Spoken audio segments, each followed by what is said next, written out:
हिंदी में यूपीएससी की तैयारी से संबंधित प्रोग्राम्स को देखने के लिए सब्सक्राइब करें स्टडी IQ IAS हिंदी। नमस्कार, बहुत बहुत स्वागत है आप सभी का स्टडी IQ IAS हिंदी में। मेरा नाम है अतुल जैन। तो भाई जैसा कि आपको मैं रोज मतलब पिछले कुछ महीनों में कई बार हिंदू में पढ़ा चुका हूं, जो कि मैं रोज सुबह 9 बजे आपको पढ़ाता हूं कि किस तरह से भारत का जीएसटी का जो संकलन है, जीएसटी का जो कलेक्शन है वो बढ़ता जा रहा है। मतलब इसमें कोई डाउट नहीं है। अब जो अप्रैल का संकलन था उसने सारे रिकॉर्ड तोड़े, और इसके अलावा आमतौर पर यह हम कह सकते हैं कि पिछले वर्ष पे किसी सामान्य महीने में भी जो हमारा जीएसटी संकलन था तो जितना होता था उससे 10-12-15% अब ज्यादा हो रहा है।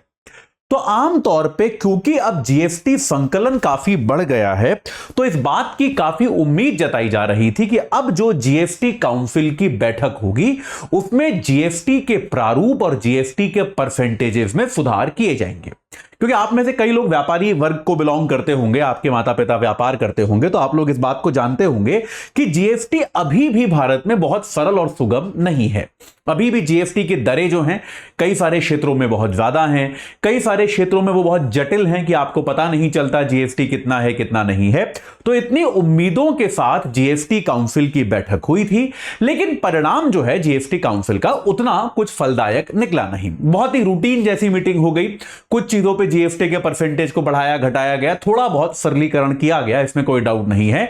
लेकिन जो बिग बैंग सुधारों की उम्मीद की जा रही थी वैसे कोई सुधार जीएसटी में देखने को नहीं मिले। हालांकि हम ये कह सकते हैं कि अभी इस नई सरकार की शुरुआत भर है, तो इस बात की संभावना है कि आने वाले दिनों में अगली बैठक या उसकी अगली बैठक में सुधार देखने को मिले।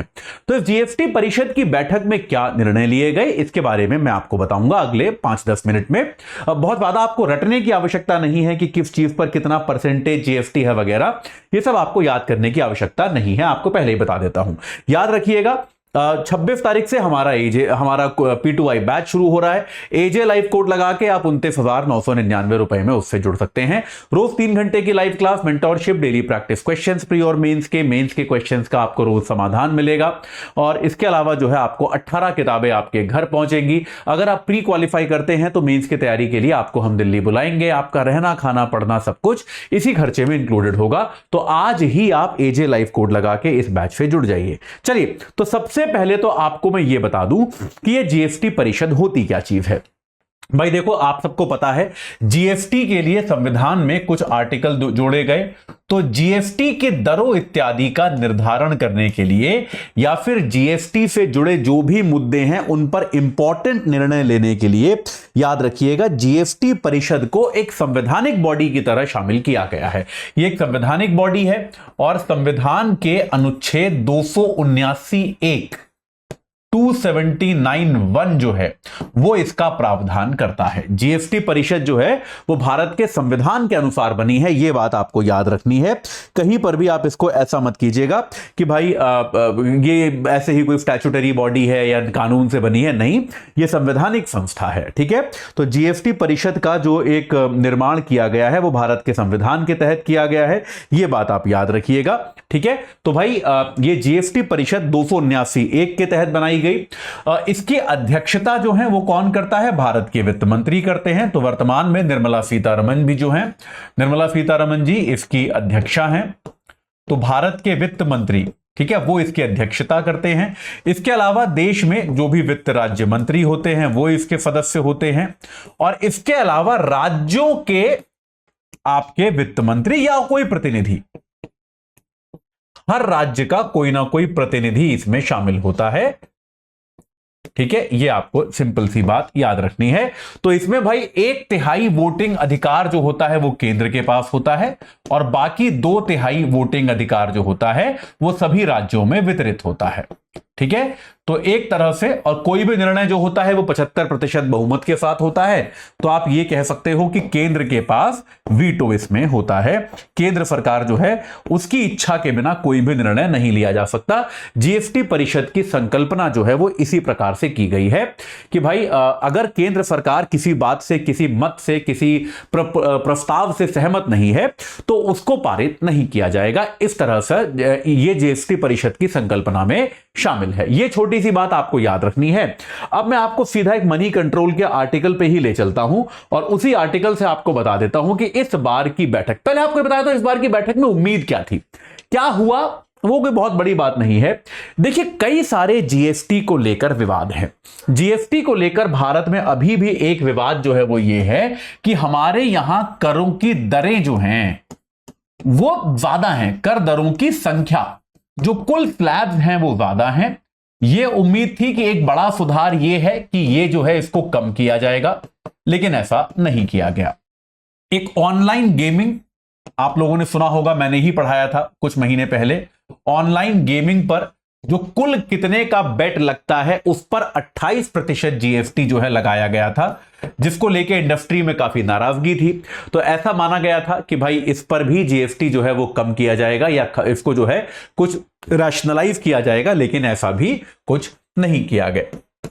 उद्योग धंधों में भी आप ये मान सकते हैं कोई बड़ा परिवर्तन कोई कि आप थोड़ा जीएसटी कम करें या प्रक्रिया का सरलीकरण करें, ऐसा भी कोई बड़ा कदम इस बार, मतलब इन सब चीजों की उम्मीद थी, लेकिन ये सारे कदम नहीं उठाए गए। उम्मीद इसलिए थी क्योंकि आपका जीएसटी संकलन जो है भारत में अब बहुत ज्यादा बढ़ गया है। तो अब अगर आपके पास बहुत सारा जीएसटी ऑलरेडी आ रहा है तो अब आपको कितना पैसा आ रहा है उसकी कोई चिंता नहीं रह गई। भाई देखो, आप सुधार तभी करते हो ना जब आपके जीएसटी का फ्लो बढ़िया हो जाए। आपके यहाँ जो जीएसटी जितना आप उम्मीद करते हो उतना आता रहेगा, तो अब आप सुधार कर सकते हो। सुधार के कारण अगर मान लो 2% 4% जीएसटी गिर भी गया तो अभी तो आप अफोर्ड कर सकते हो, क्योंकि ऑलरेडी बहुत जीएसटी आ रहा है। तो यह बहुत उम्मीद थी कि ये जो जीएसटी परिषद की बैठक होने वाली है उसमें कुछ बिग बैंग सुधार किए जाएंगे, बड़े सुधार किए जाएंगे। ये द हिंदू ने भी कई बार लिखा है, मैंने भी आपको कई बार पढ़ाया है, लेकिन ऐसा कोई खास बड़ा सुधार होता हुआ नजर आया नहीं। ठीक है, बहुत ही नॉर्मल जीएसटी परिषद की बैठक जैसी हुई। कुछ बदलाव किए गए, कुछ सुधार किए गए, जो मैं आपको एक मनी कंट्रोल का आर्टिकल दिखा देता हूं, वहां पर हम देख लेंगे। बहुत ही सिंपल सी सूची है, मैं आपको पहले ही बता रहा हूं। आपको यह सब याद नहीं करना है कि किस पे 12% है, किस पे 5% है, किस पे 18 है, यह सब आपको याद नहीं करना है। तो देखिए, कुछ चीजों का जीएसटी बदला गया है। जो एयरक्राफ्ट के पार्ट है उसमें 5% लगाया गया है। दूध के जो कैन बनते हैं अलग अलग धातुओं के, उनका प्रयोग भले ही किसी भी चीज के लिए हो, सब पे 12% कर दिया गया है। ठीक है, कार्टन के जो डब्बे होते हैं, गत्ते के डब्बे, उस पे 18 से घटा के 12 किया गया है। ठीक है, सोलर कुकर पे 12% कर दिया गया है, पोल्ट्री वाले पे 12% किया गया है, आपके स्प्रिंकलर्स जो होते हैं उन पर 12% किया गया है। ठीक है, डिफेंस इंपोर्ट्स पर भी जो है आपका थोड़ा सा इस पे जो आपका इंटीग्रेटेड जीएसटी है उसमें छूट दी गई है। तो आप यहां पर देख सकते हैं, इन सब चीजों के लिए आपको बहुत ज्यादा पढ़ने पढ़ाने की आवश्यकता नहीं है। आपके प्लेटफॉर्म टिकट, रिटायरिंग रूम, जो आप रेलवे में सेवाओं का प्रयोग करते हो, जैसे आप प्लेटफॉर्म टिकट लेते हो या रेलवे का जो आराम गृह है, उनके जो शुल्क हैं उनको जीएसटी फ्री कर दिया गया है। ठीक है, यह अब आपके लिए फ्री हो गया। यह छात्रों के लिए एक इंटरेस्टिंग चीज है कि अगर आप आपके कॉलेज के बाहर भी कहीं हॉस्टल ले रहे हो, ठीक है, तो 20,000 रुपए प्रति माह तक का हॉस्टल 90 दिन से ज्यादा के लिए अगर आपने लिया है तो उस पर भी कोई जीएसटी नहीं लगेगा। ठीक है, पहले जीएसटी लगता था। अगर अब जैसे आप किसी लैंडलॉर्ड के घर पे रह रहे हो तो वो तो इनफॉर्मल ही है, लेकिन अगर आप औपचारिक तौर पे किसी हॉस्टल में रह रहे हो, जैसे आजकल बहुत सारी कंपनियां हैं जो विद्यार्थियों के लिए हॉस्टल बनाती हैं, तो अब जो है अगर 20,000 रुपए प्रति माह तक आप उसका किराया दे रहे हो और आप जो है 3 महीने से ज्यादा रहते हो, शॉर्ट टर्म स्टे के लिए नहीं है, लॉन्ग टर्म स्टे के लिए है, तो उस पर भी जीएसटी नहीं लगेगा। तो विद्यार्थियों को, जो कॉलेज के विद्यार्थी हैं, उनको आराम दिया गया है थोड़ा सा, उनको यहां पर जीएसटी से एक मुक्ति प्रदान की गई है, उनको यह मुक्ति नहीं मिलेगी। इसके अलावा यह एक इंटरेस्टिंग चीज है जो मेरे जैसे लोगों के लिए अच्छी है, जिनकी इनकम टैक्स की पुरानी एक डिमांड चल रही है। तो होता क्या है, मान लीजिए पिछले वर्षों में इनकम टैक्स विभाग ने आपसे कोई डिमांड करी, लेकिन आप उसको नहीं मान रहे हो। जैसे मेरा एक मामला है कि भाई मेरी उन्होंने गलत तरीके से एक आय दिखा रखी है जो मेरी आय है नहीं, तो मेरा एक छोटा सा मामला चल रहा है, तो उस पर वो जीएसटी भी लगाते हैं कि मान लो, उदाहरण के लिए मान लो वो मांग 50,000 रुपए की है कि वो चाहते हैं कि मैं 50,000 रुपए इनकम टैक्स और दूं, तो देरी के कारण वो उस पे जीएसटी भी लगाते हैं कि आपको उस पे जीएसटी देना पड़ेगा। तो अब इन्होंने क्या कर दिया है, फाइनेंशियल ईयर 2017-18, 18-19, 19-20, इन सब पर जो जीएसटी की मांग थी वो हटा दी है, अगर मैं मार्च 2025 तक इसको खत्म कर दूं। ठीक है। इसके अलावा आप ये देख सकते हो जीएसटी परिषद ने क्या कहा है कि बायोमेट्रिक बेस्ड आधार ऑथेंटिकेशन जो है वो जीएसटी रजिस्ट्रेशन के हर जगह लगा दिया जाए, कि आधार कार्ड के जरिए ही अब आपका ऑथेंटिकेशन हो और कोई तरीका ना हो। इसकी उन्होंने रिकमेंडेशन दी है, इसका उन्होंने जो है ये एक उन्होंने अभी अनुशंसा की है। ठीक है, क्षमा कीजिएगा। इसके अलावा अगर आप जो है, क्या हो गया ये, चलिए, तकनीक जो है वो हमेशा ही कुछ ना कुछ धोखा जरूर देती है। चलिए आगे बढ़ सकते हैं। हाँ चलिए, हाँ भाई, तो अगर आपके इलेक्ट्रॉनिक कैश लेजर में अगर आपने जो है आपके पास उसका पैसा पड़ा हुआ है तो भाई आपको उसके, अगर आपने फाइलिंग में डिले कर दिया है तो आपको उस पर कोई जो है इंटरेस्ट नहीं देना पड़ेगा।